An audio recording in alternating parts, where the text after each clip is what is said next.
I'm Alice and I'm Research and Documentation Assistant for Archaeology at Hull Museum.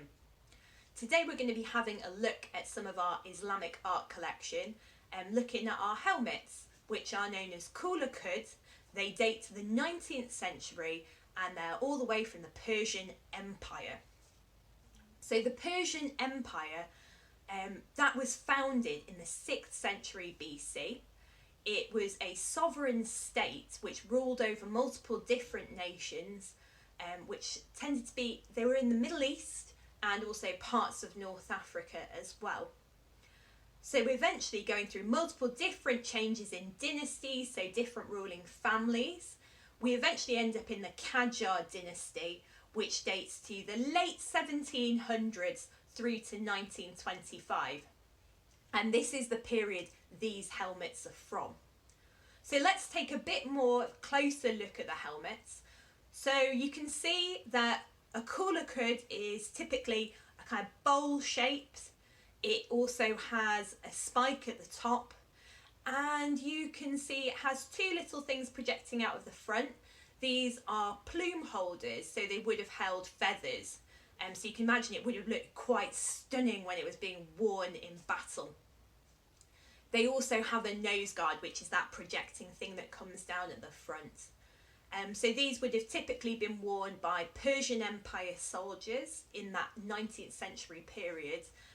Both would have been ceremonial, but also would have been worn in any sort of conflict as well. So now honing in on our first helmet, this helmet, you can see it has a hunting scene portrayed on it, and we're just going to have a little bit of a closer look at some of the decoration on there. So you can see that it's a series of people on horseback hunting animals. Now they're hunting lions and they're also hunting deer as well. A lot of the people are on horseback, though some are also standing, and the weapons they're using are either long spears, or the other type of weapon is a shamshir, which is a type of curved sword as well. Now not only that, they also have hunting dogs helping them out too. And at the base of the helmet you can see that there's an Arabic inscription. Now this is all quite typical of the Iranian type of this helmet. And also from the decoration, it's again very typically Persian or Iranian in the kind of decorative style. So they were creating this in the 19th century, but the decoration really matches that we see in things like medieval Persian manuscripts as well.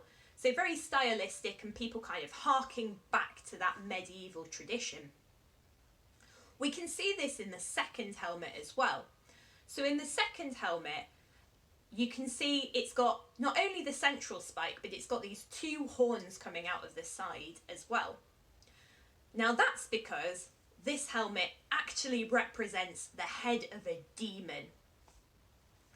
It represents the Div-es-Sepid, known as the White Demon. Now this is a character that features in the Iranian national epic poem, the Shahnameh, or the Book of Kings. This was written in the 10th century by a poet called Ferdowsi. And in this, it has a series of stories, and in this story, with the Div-es-Sepid, now he, the White Demon, was the ruler of all the demons in the province of Mazrandam. And he decided, as I suppose demons do, he was going to capture a king and take him prisoner.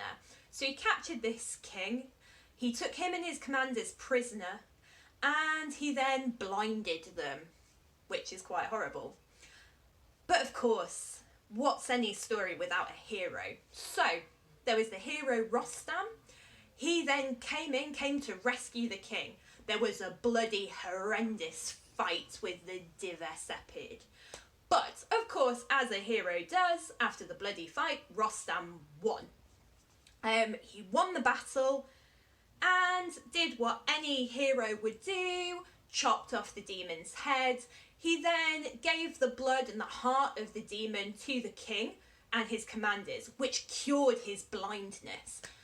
And then, for good measure, Rostam decided to wear the head of the demon on his head as a helmet, which is why you can see that image of the demon features on this helmet. So you can see it's highly decorative with gold and silver decoration, floral displays, but you can also see the cat-like eyes. You can see the nice whiskers as well at the front, as well as, of course, his two demon horns as well.